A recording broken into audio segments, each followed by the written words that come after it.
Original coarse language and adult themes.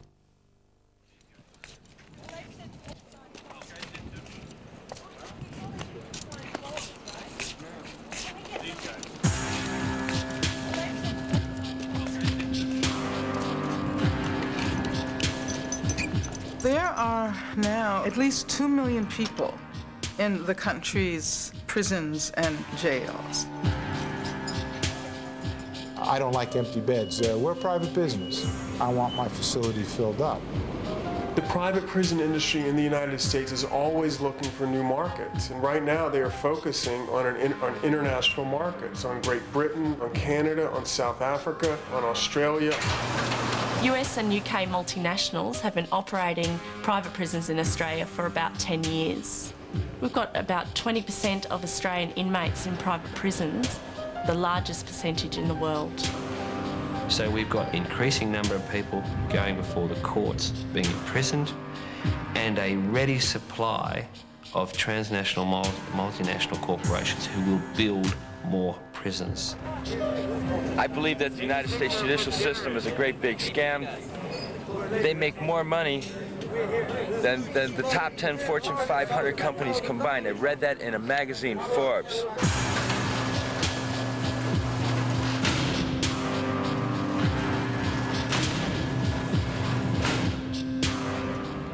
It's my understanding that crime is no more rampant than it was 60 years ago or 30 years ago for that matter.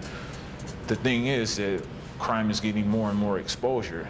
And the politicians, they're playing on that exposure and making it look like crime has reached an epidemic proportion, and really it has not worsened. I mean, statistics have already, there's been studies done, and statistics say that crime is no worse now than it was 20, 30 years ago, but for politicians to get elected, they have to find some type of platform, and crime seems to be the most attractive platform. Put a shovel in my hand! Put a shovel in my hand! Picking up trash throughout the land! Picking up trash throughout the land! I'm the first person in the world to put females on a chain gang. I'm an equal opportunity incarcerator. They want to fly jet airplanes and they want to fly rockets to the moon. They're going to be treated the same way when they commit a crime.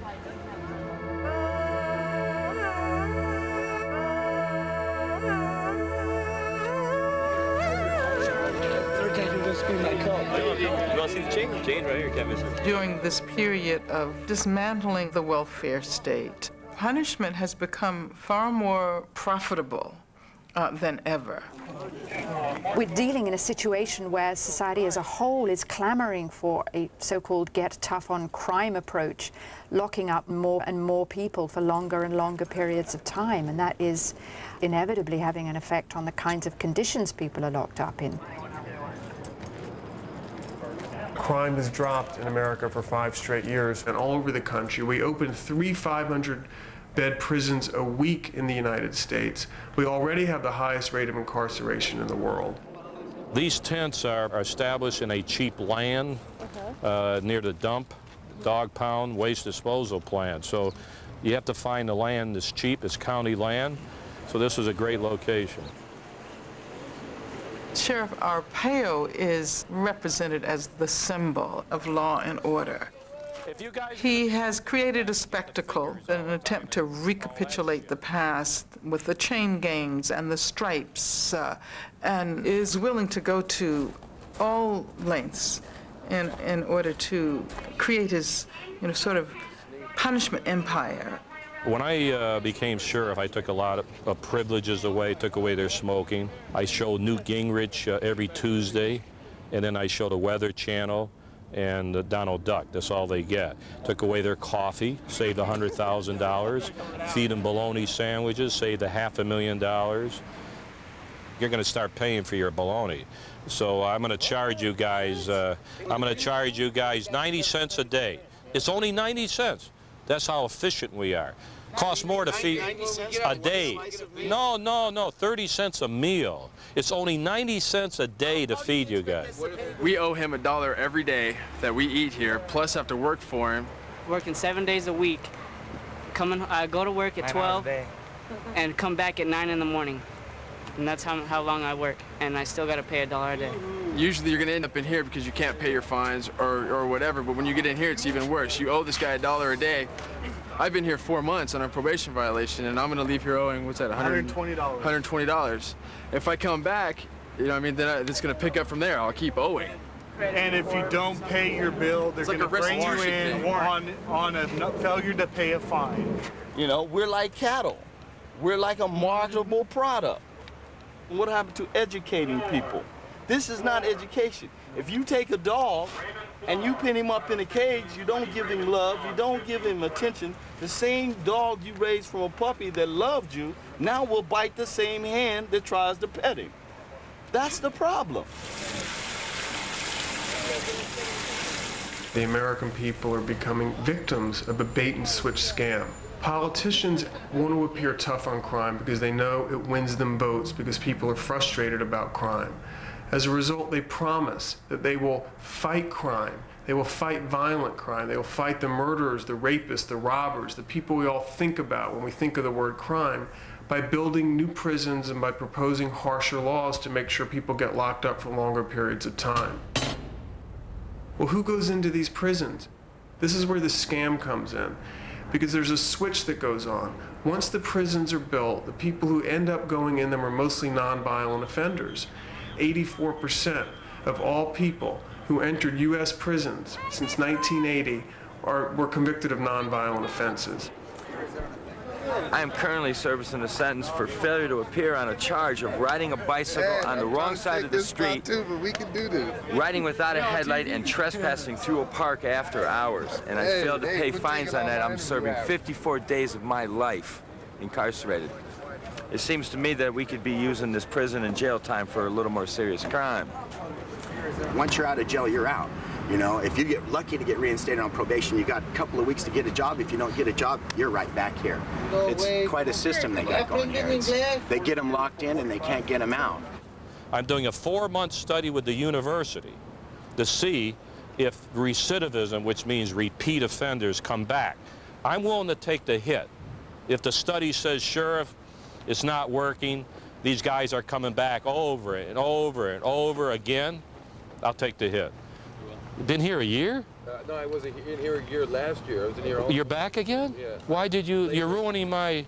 Late restitution. They gave me 4 months for late. Well, there's one guy who's going to ruin my survey. There's more people that are in here for drugs than for criminal charges. I know that's a criminal charge, but still, this right here is not teaching me how to not be on drugs. The more they take away from us, the more we learn how to get around the system to get what we want. Right. Because you have to. I mean, in order to survive, you have to do what you need to do. We've learned to survive in order to survive. It's just like being out there and being on the streets. You have to learn to survive and take care of yourself. You know, so you have to do things that aren't right in order to do it sometimes. They disrespect us, so we disrespect back out of, you know what I'm saying? Yeah. You guys get frustrated. It's hot out here, it's crowded out here, and everyone realizes that. We all realize that. But you got to remember one thing, that you guys, and tell me if this isn't true, you guys get away with more stuff than you actually get caught. Oh, of course we do. What it is, it's a big cat and mouse game. Exactly. Okay? And that happens, all right? Teach us how to be better criminals. Yeah, that's because we get sick. Things like that happen. You know what? If I had my dog out and I chained him out in this damn heat and I gave him hot water to drink and expired food to eat, I would, Joe or Pi would have my ass in here for cruelty to animals. Exactly. You know? There's a movie, baseball movie, Field of Dreams. You build it and they'll come, and they came. So that has really brought us to looking at the whole underlying issue, why we find it necessary to incarcerate so many people in this country. What are the forces that are driving that huge increase in incarceration that has taken place over the last 10, 15 years? And we're coming more and more to believe that a large part of what is driving that is the amount of money to be made out of the business of corrections.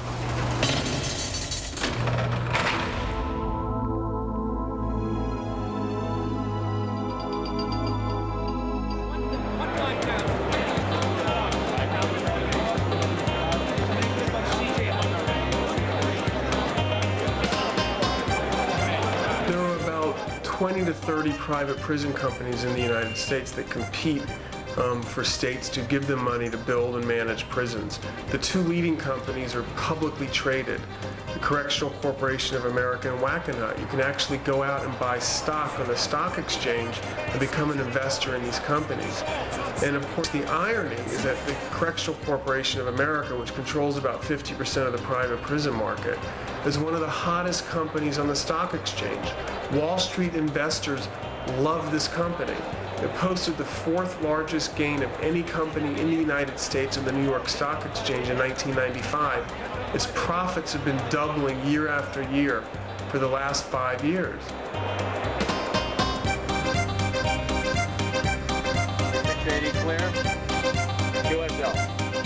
It's very interesting that George Wackenhut is a former FBI agent. Good afternoon, Wackenhut Corporation. How may I direct your call? Who was very much involved in the anti-communist project, tracking thousands of people who were represented as being communists. Hi, I'm George Wackenhut. So nice to see you. His security firm became the basis for expanding into the prison business. Unit 8 to Unit 7, everything secure, are you?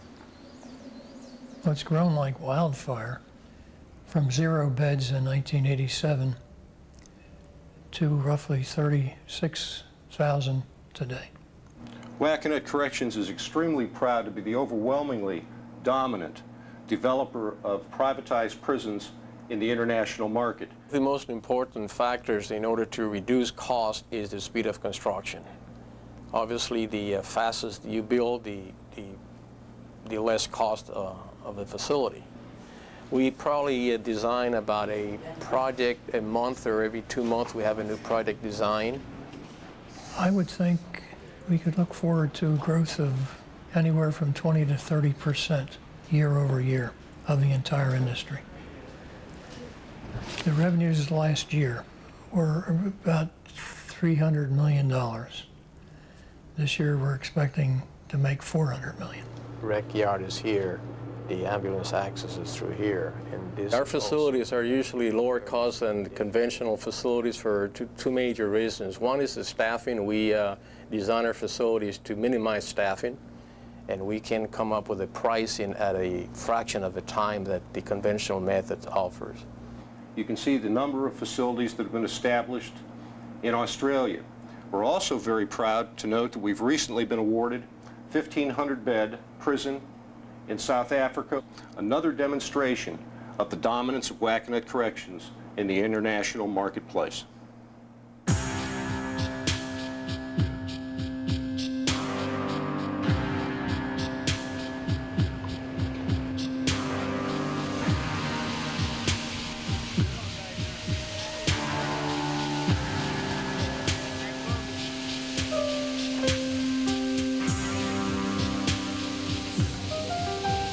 One thing that's happened in the United States is that prisons have become profit centers for industry. There is a whole movement in the United States to lease prison populations to private companies, and the government therefore can make money by leasing the prisoners to the private industry.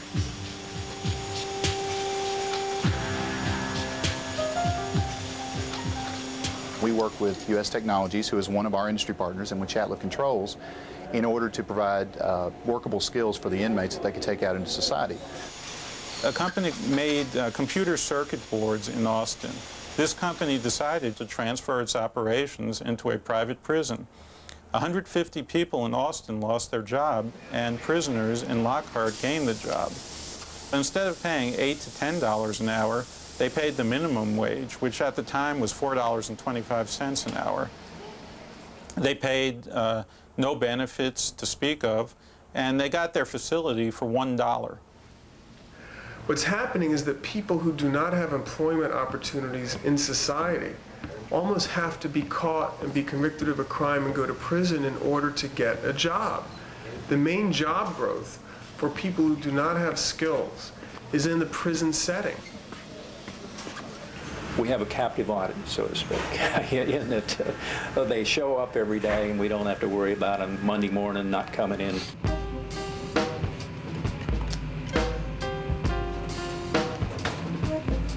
You asked me, how does it feel to get up and go to work every morning? In a way, it feels good because in the world, I didn't do that. Some of the contributing factors for people would probably be the way they grew up.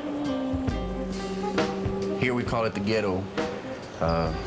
Your mom and dad usually ain't at home much because they're off working somewhere trying to make a living. So you're basically on your own growing up in the streets.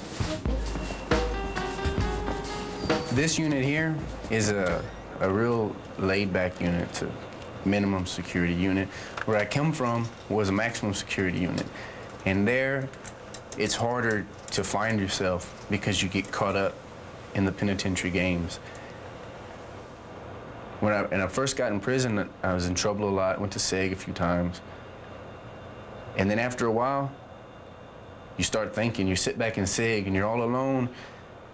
There's nobody to talk to you. The only people you see is a person that feeds you.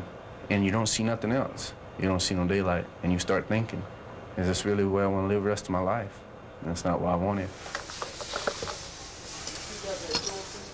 I enjoy coming here. I enjoy learning on the computers. I enjoy building the circuit boards. I enjoy things like that because I know that they're going to help me when I get out. There's no vacation. There's no hospitalization to pay. There's no holiday pay to pay and so forth like that. We then split up 60% of the money goes back to the state of Texas for basically room and board. And it helps offset the cost of operation of this facility. Out of about a check for about $900, I'll get about $200 that I can have in a month. We can get people, they want to work, they're good workers, and as compared to a maquiladora, for example, in Mexico, I find the workers here are far superior. They're better educated in general, and for what it's worth, they all speak English too. So it's much easier to communicate with them. Our prisons compete with laborers who exist in society and other third world countries that really have taken most of the jobs that used to exist in the United States and used to employ the very people who are filling our new prisons today. It is good to be able to also see the social side of it. You also feel like you're contributing to helping these people's lives, but we never can forget that we're here to make a profit. This is a private business, and that's what we're here to do. Not everybody finds themselves, and for them, I feel sorry for them. I wish that I could help them change the things that cause them to live this way. Because it's not like we woke up one day and said, I want to go to prison.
Many people argue that the military-industrial complex is now infecting our domestic crime policy.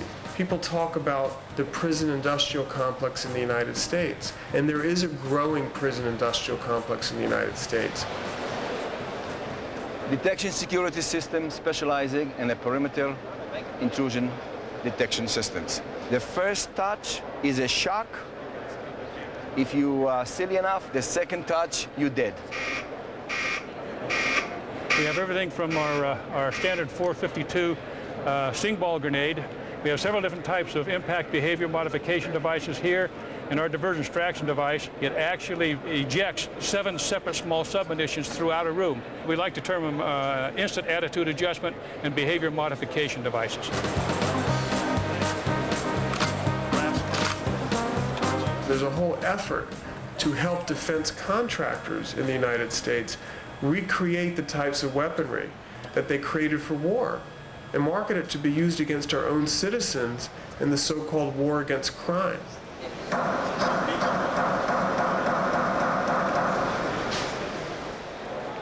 The air taser is a non-lethal weapon that I can fire up to 21 feet away and use it to control inmates in a correctional situation. What it does is it takes out the command and control of the body, and what I mean by that is I can take out the electrical signals from your brain to your muscles. We've had a lot of weapons like clubs and lead bullets, really, that we've used for the last 50, 100 years, and we're realizing they're causing tremendous injuries. And with the nature of suing people and the nature of development of new weapons and technologies, we're getting people to migrate over towards non-lethal weapons. So we're getting an explosion for requests for this technology. People are demanding it. They really want it. Often people think you just have to throw a prisoner in a jail cell. As long as it's got pads on it, they can't hurt themselves. But they bang around on the walls and they break their neck. So we make a chair. He's let down easily into the chair, and his arms fit right in the groove. There's a whole industry. It's grown exponentially. You would think our sweet little things wouldn't be a problem, but they're a problem likewise. These little elevators here, let the little child sit their feet on them to be more comfortable. The unit comes configured as a dual cell complex, so it can actually be stacked up to 8 high. The growth in the corrections populations here in the United States will probably double over the next 10 years. They're building just about as fast as they can. Our prison construction program continues to operate at a very accelerated pace. It has not slowed down even though crime has dropped. The private prison industry is based on prisoners. Its continued and growing profits is based on prison growth. In order to do this, we need a sufficient amount of raw material. What's frightening is that in this case, the raw material is people.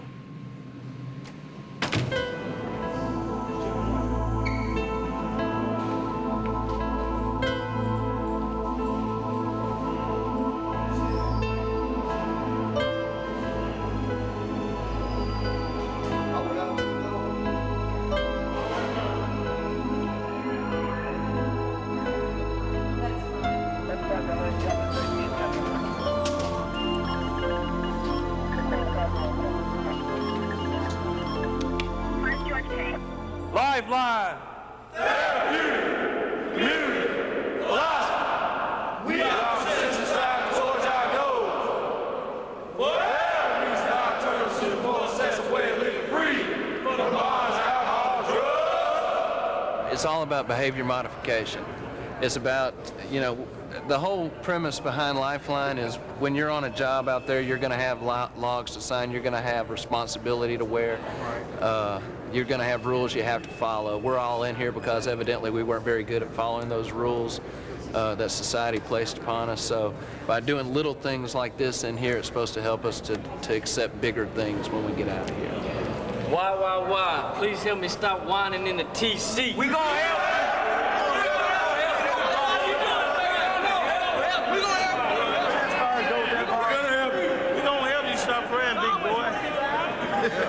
Cigarettes are banned in this institution at CCA. That doesn't mean there aren't cigarettes here. And if you're caught smoking, you are given this big cigarette, and once an hour on the hour, you are going to holler, "Attention family, my name is Jay Horn. Please help me to quit smoking in the TC. We are